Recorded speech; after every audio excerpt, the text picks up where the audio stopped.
guys, it's Sarah, the Socially Awkward Seller, and I thought I would talk to you guys a little bit today about how to keep from quitting eBay when you feel like you've been curb stomped. That might be a little extreme, but when you feel like you've been gut punched a couple of times, just by some things that have happened in your eBay business, as I have over the last probably 2 weeks. You know, it's easy to get discouraged because as much as I want to stay professional and think of this as a business, and it is a business, I'm very much emotionally attached to it, partially because, excuse me, I love reselling. I really do. And partially because this is my income stream. So, you know, what hurts my business hurts my pocket. But I just thought I would give you some words of encouragement that kind of I had to give myself to keep moving forward. So over the last 2 weeks, I've had a string of about 3 really large, not really large, $40, $50, $70 returns. And I had 2 PayPal cases opened. And, you know, that just makes you feel beat up. It really does. And, you know, there were moments where I was just like, screw it. I'm done. But that's, you know, that's just an immediate knee-jerk response. Probably shouldn't be, but it is, to a very temporary situation. So, let me say that 2 out of the 3 returns, in my opinion, were valid. One of them, questionable. eBay did say that I would need to return or refund the seller the money once, or the buyer the money once I received the item. But it was a question of, they thought the item was this material. I didn't specify because you can clearly see what it is, but not everybody knows that, and I should have specified. And so anyway, I'm gonna have to take that return back, but they haven't shipped it yet. So anyway, and then I had a chargeback for unauthorized use, and item not as described through PayPal. But that was an issue. That was just kind of a screwed up issue. That one was the buyer wanted to return the item, which was fine because they wanted a refund because the item they received was broken. But it went through GSP, Global Shipping Program, so it really wasn't my responsibility, and they just screwed up everything.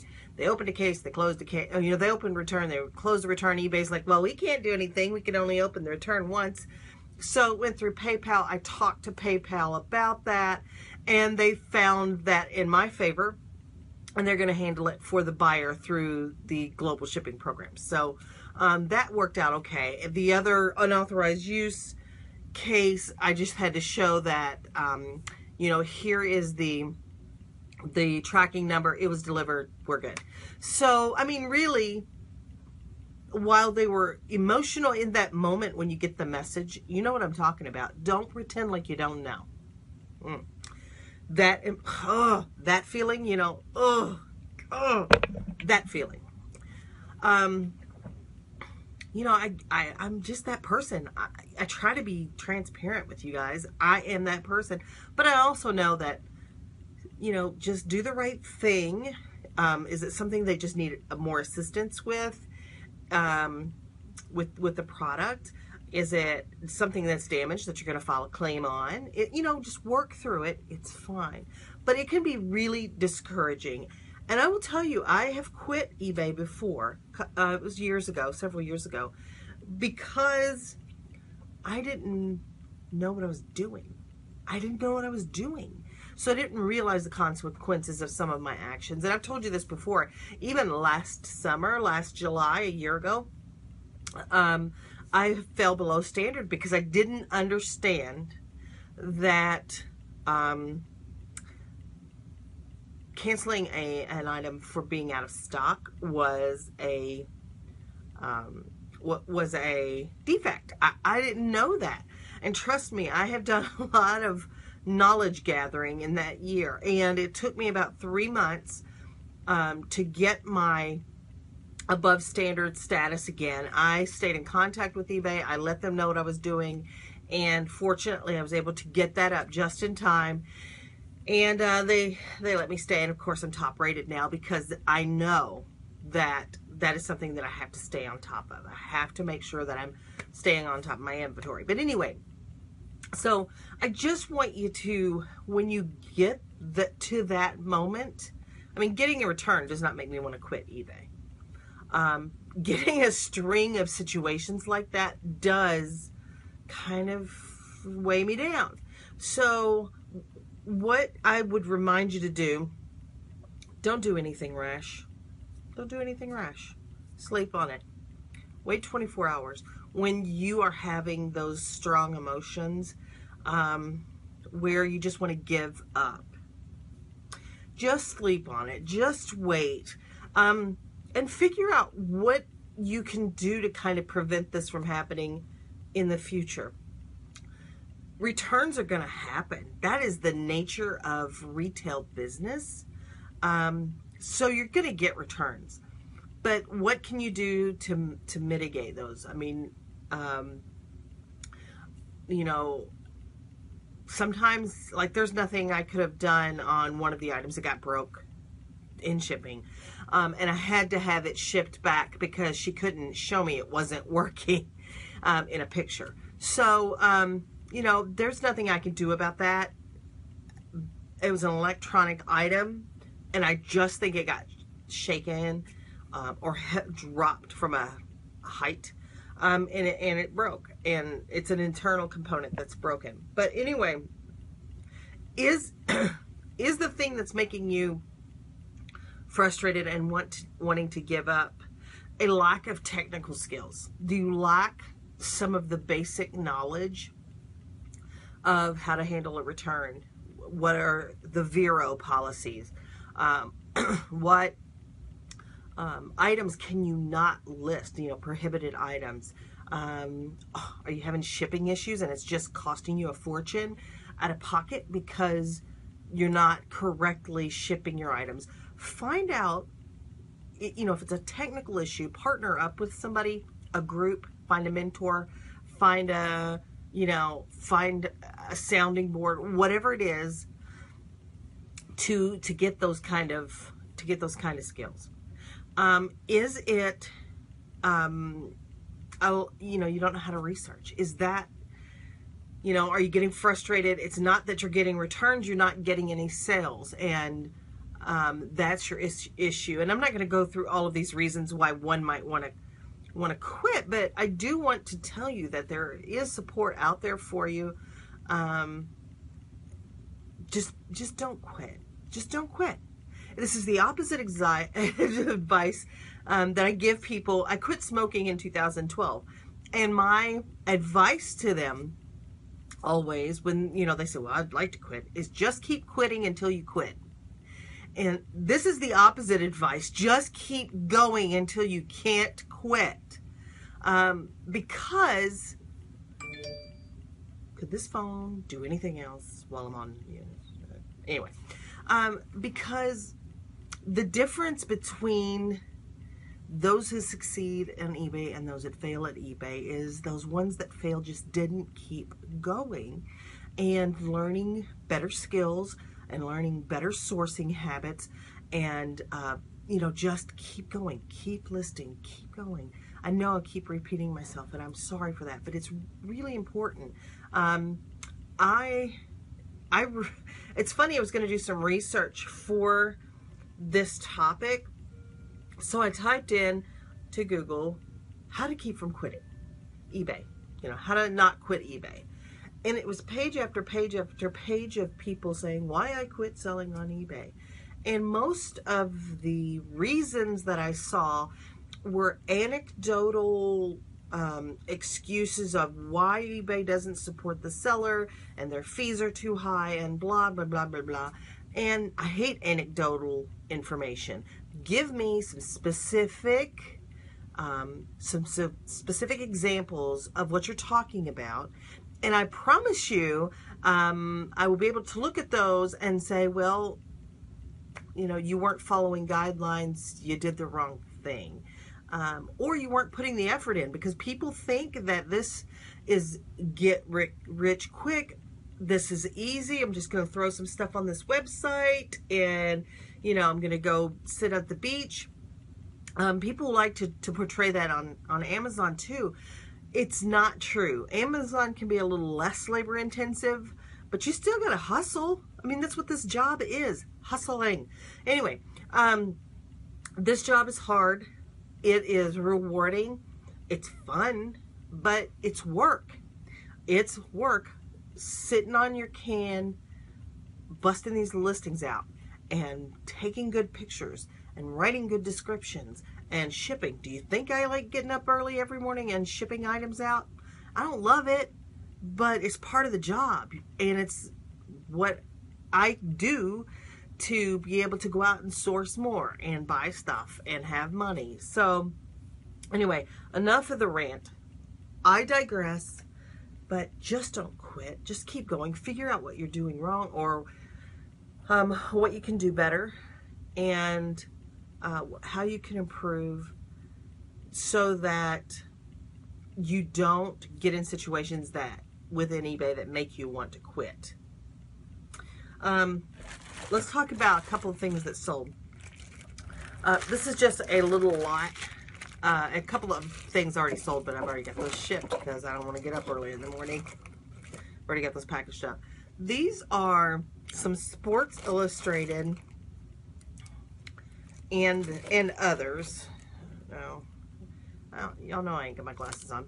But these are actually Salt Lake City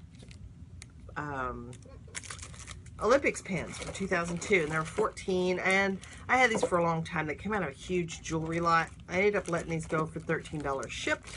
They'll go first class. And then I went to this church yard sale yesterday, and I was digging through these magazines, and I ended up buying 5 magazines, I think. I bought these, and this is Sonic the Hedgehog from these are Pro Strategy Guides from 1994. They're in actually pretty good shape, except when I noticed this one has a little schmutz on it, and I'm not sure what it is. I'm hoping it's like oatmeal or something. I don't know. But I decided the condition wasn't good enough on this to sell these because they're a package deal, and they are a little musty. So if you're a collector and you want these, give me a message below, and or put a comment below, and I'll send these to you. I don't care. But anyway, I bought those, and I bought 5 other magazines, and they gave them to me for $1. And this is one of the 5 magazines that I bought. There were 4 like this that were different years. And all these they're International Harvester Buyer's Guides.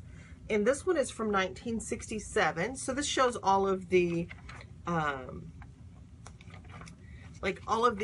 farm implements that are available from International Harvester in that year. And it has like the little local business that sold International Harvester. Probably not a little local business, because these farm implements are really expensive, hundreds of thousands of dollars for the larger ones. And anyway, I just looked one of these up. I didn't even look at the year or anything. And they looked like they were selling at auction between $35 and $40. And I thought, geez. So I bought this one. This is 1967. And this is 1964. and 1965. And this one is 1963.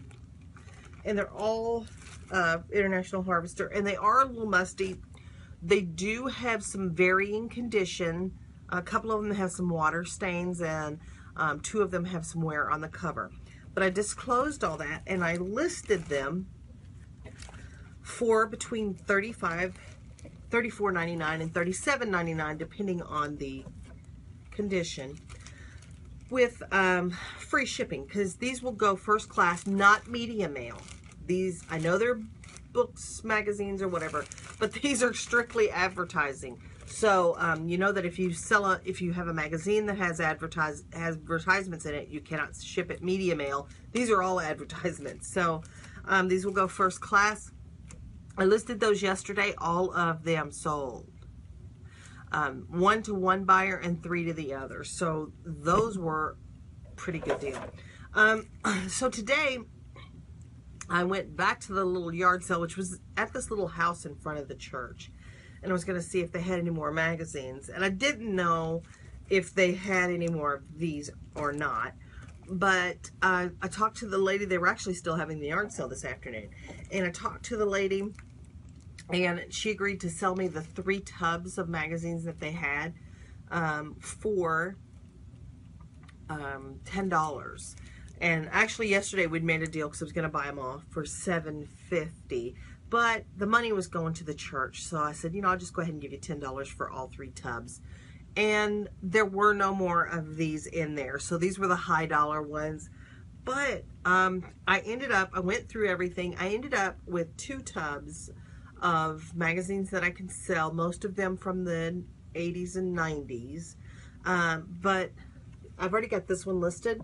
This is the NTRA, National Tractor Racing Association. Okay, if I put these glasses on, that makes all the difference in the world. NTPA, National Truck Pullers Association. This magazine is called Pull! And this is the 1983 official program and yearbook.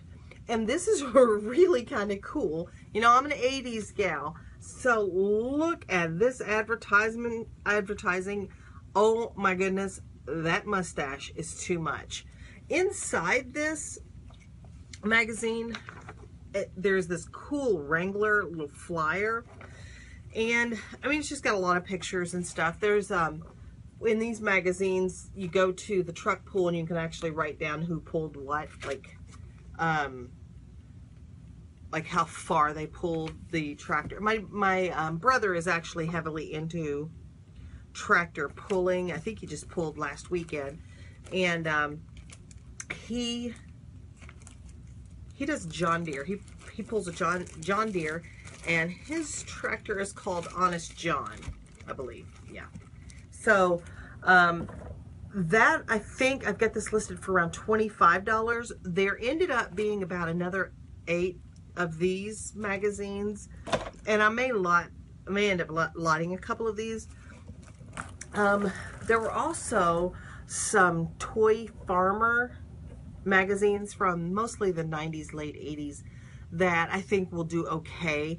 I'm not going to make as much money on that whole bin probably as I made on these 4 magazines, but I'll still do fine.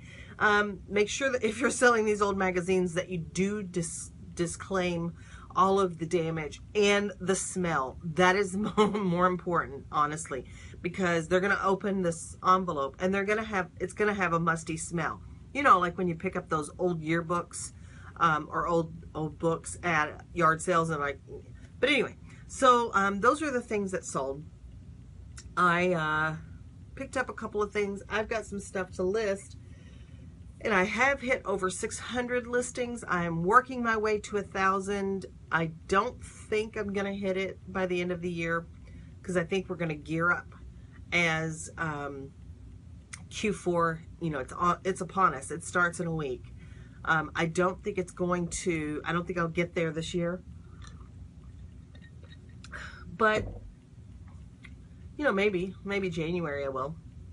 Anyway, that's kind of my goal, to be there. That's all I got today. don't quit. You know, stick around. You know, eBay wants sellers because eBay doesn't sell anything on eBay. It takes the partnership of people selling on eBay's platform for either of us to make the money from eBay. I don't think eBay is the be-all, end-all. I think it does have some problems, but I think overall it's a good platform. The fees are relatively inexpensive if you look at some of your brick and mortar situations, or the asking price. And you know, I think it's fine if you want to continue to sell other places. I certainly do. Etsy, Mercari, and Facebook Marketplace. And you know, just keep the hustle up. Just keep the hustle up, guys. I know you can do this. That being said, just remember that the dream works when you do. So keep dreaming and keep working, and I'll see you the next time.